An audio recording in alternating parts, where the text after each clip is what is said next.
اس کا اجر بیان کیا ہے، یہاں تک کہ فرمایا من غسل میتا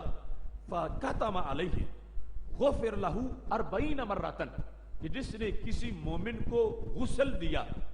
اور پھر اس کی خفیہ باتیں چھپائیں، یعنی غسل دے رہا تھا، ہو سکتا ہے جسم پر کوئی علامت ہو، کوئی نشان ہو جس وجہ سے اس بندے کے لیے لوگوں میں بات پھیلائی جائے تو اس کی توہین ہو سکتی ہے، کوئی ایسی طبی وجہ ہے، کوئی صورتحال ہے، اس نے غسل دیا ہے مگر اس کا راز فاش نہیں کیا،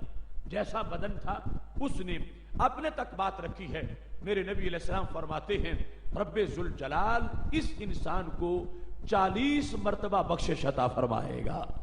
یعنی جس نے ایک پیکرے خاکی کو جس سے روح نکل گئی ہے اس کو غسل دیا ہے، اس غسل دینے والے کو 40 مرتبہ رب ذوالجلال بخشے گا۔ اب دیکھو اللہ کی ایک بخشش بڑی ہے لیکن 40 مرتبہ بخشش، اس سے پتہ چلتا ہے کہ پیکرے خاکی مومن کا اس کی عزت کتنی ہے، اس کا ادب کتنا ہے۔ اللہ نے اس واسطے یہ رکھا ہے کہ میرے محبوب دنیا کو بتائیں اور لوگوں کو پتا چلے کہ جو فوت ہو جائے اس سے نفرت نہیں کرنی، اس سے بھاگ نہیں جانا، بلکہ اس کو غسل دیں گے تو گناہ غسل دینے والے کے جھڑ جائیں گے۔ اور اس میں یہ بھی بات بھی آ گئی کہ کچھ لوگ غسل کے معاملے میں چند خاص لوگ جو یہ کام کرتے ہیں ان کا انتظار کرتے ہیں، بیٹا باپ کو غسل نہیں دیتا، بھائی بھائی کو غسل نہیں دیتا، اور سمجھتے ہیں کہ شاید کوئی یہ معیوب معاملہ ہے، تو شریعت مطہرہ میں بتایا گیا یہ معیوب معاملہ نہیں، یہ تو عظمت کا معاملہ ہے۔ غسل دینے والے کو کتنی عظمت ملے گی کہ رب ذوالجلال اس کو 40 مرتبہ بخشش عطا فرما دے گا۔ پھر جو اس کو کفن پہناتا ہے، ومن کفن میتا کساہ اللہ من سندس و استبرق، کہ جو میت کو غسل دینے کے بعد پھر کفن پہناتا ہے، رب ذوالجلال قیامت کے دن اس کو جنتی سندس کا لباس عطا فرمائے گا۔ اس نے کفن دیا ایک انسان کو جو کہ فوت ہو چکا ہے، اور جب چارپائی پہ اس کو لٹایا گیا پھر اٹھایا گیا، ہمارے نبی علیہ الصلوۃ والسلام نے فرمایا جس نے چاروں پائے جو تھے چارپائی کے اس کے نیچے کندھا دیا، اس نے میت کے سارے حق اتار دیے ہیں جو ظاہری حیات اس پر موجود تھے۔ اب اس کے بعد جس وقت اس کو ومن حفر لمیت قبرا، جس نے میت کے لیے قبر کھودی، اب یہ جس کا ہم نے فرق بیان کرنا ہے بت اور قبر کے لحاظ، میرے محبوب علیہ الصلوۃ والسلام فرماتے ہیں قبر کھودنا کسی کے لیے اور قبر میں اس کو دفن کرنا، اس سے قبر کھودنے والا جو ہے اس کو کیا اجر ملے گا؟ فرمایا من حفر لمیت قبرا فاجنہ فیہ اجر اللہ لہ من الاجر کاجر مسکن اسکنہ الی یوم القیامہ۔ اس کو اتنا اجر ملے گا کہ جس طرح آج کوئی انسان آج سے لے کر، یہ نبی علیہ السلام اپنی ظاہری حیات کے زمانے سے بات کر رہے ہیں، آج سے لے کر قیامت تک کے لیے کوئی بندہ اگر کسی کو رہائشی مکان دے دے، رہائش دے کا کہ میں تجھے اپنا مکان دیتا ہوں تو صدیوں تک اس مکان میں موجود رہے، اب کتنی صدیاں بنے گی قیامت تک، اور کتنا بڑا اس بندے کا کام ہے جو اتنی صدیوں کے لیے اپنا مکان کسی کو دے رہا ہے۔ تو میرے محبوب علیہ السلام ارشاد فرماتے ہیں جس نے کسی کو قبر دی، قبر میں دفن کیا، اس کے لیے قبر تیار کی، محبوب علیہ السلام فرماتے ہیں یوں ہے جیسے اس نے آج سے لے کر قیامت تک کے لیے ایک کوٹھی اپنی طرف سے کسی کو رہائش کے لیے دے دی ہے۔ یہ ہے قبر،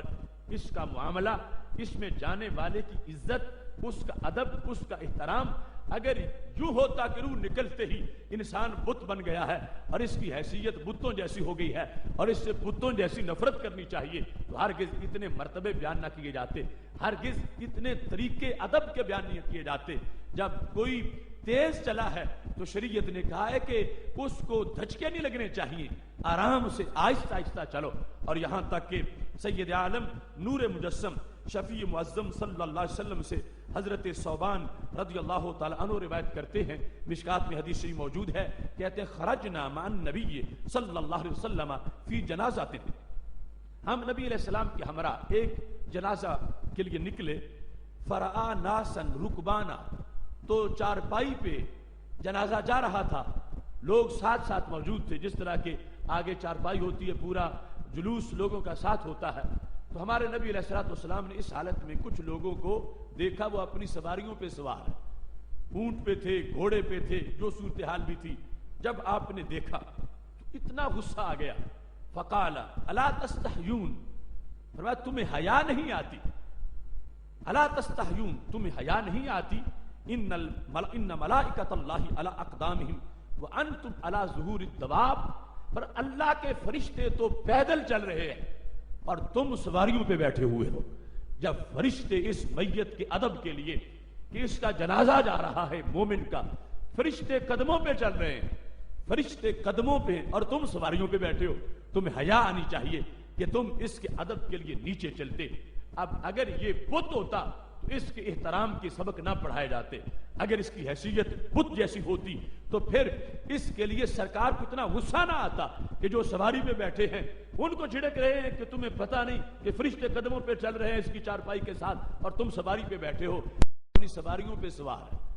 اونٹ پہ تھے، گھوڑے پہ تھے، جو صورتحال بھی تھی، جب آپ نے دیکھا تو اتنا غصہ آ گیا. فقال الا تستحیون، فرمایا تمہیں حیا نہیں آتی؟ الا تستحیون، تمہیں حیا نہیں آتی؟ ان ملائکۃ اللہ علی اقدامہم وانتم علی ظہور الدواب، پر اللہ کے فرشتے تو پیدل چل رہے ہیں اور تم سواریوں پہ بیٹھے ہوئے ہو. جب فرشتے اس میت کے ادب کے لیے کہ اس کا جنازہ جا رہا ہے مومن کا، فرشتے قدموں پہ چل رہے ہیں،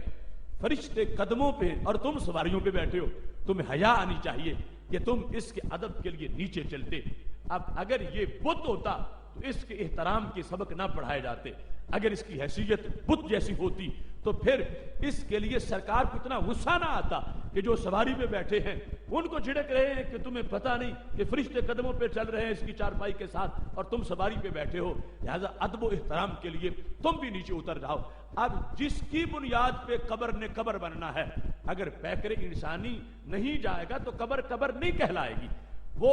گڑھا اس کو قبر کا نام اور پھر ریاض الجنہ کا نام تب ملے گا جس وقت اس میں حضرت انسان جلوہ گر ہو جائے گا. تو اصل معاملہ اس پیکر کا ہے اور اس پیکر کی عظمت روح کے نکل جانے کے بعد بھی اتنی ہے. ہر لحاظ سے میرے نبی علیہ الصلوۃ والسلام نے فرما دیا کسر عظم المیت کا کسر عظم الحی، مردہ کی ہڈی کو توڑنا اتنا ہی بڑا جرم ہے جتنا زندہ کی ہڈی کو توڑنا جرم ہے. اب انسان ظاہری حیات میں ہو تو اس کا ایک یہ بھی تقدس ہے کہ اس کے بدن کو کوئی کچھ نہ کہے، اس کی ہڈی کوئی نہ توڑے. تو میرے نبی علیہ الصلوۃ والسلام نے فرمایا بعد از وصال،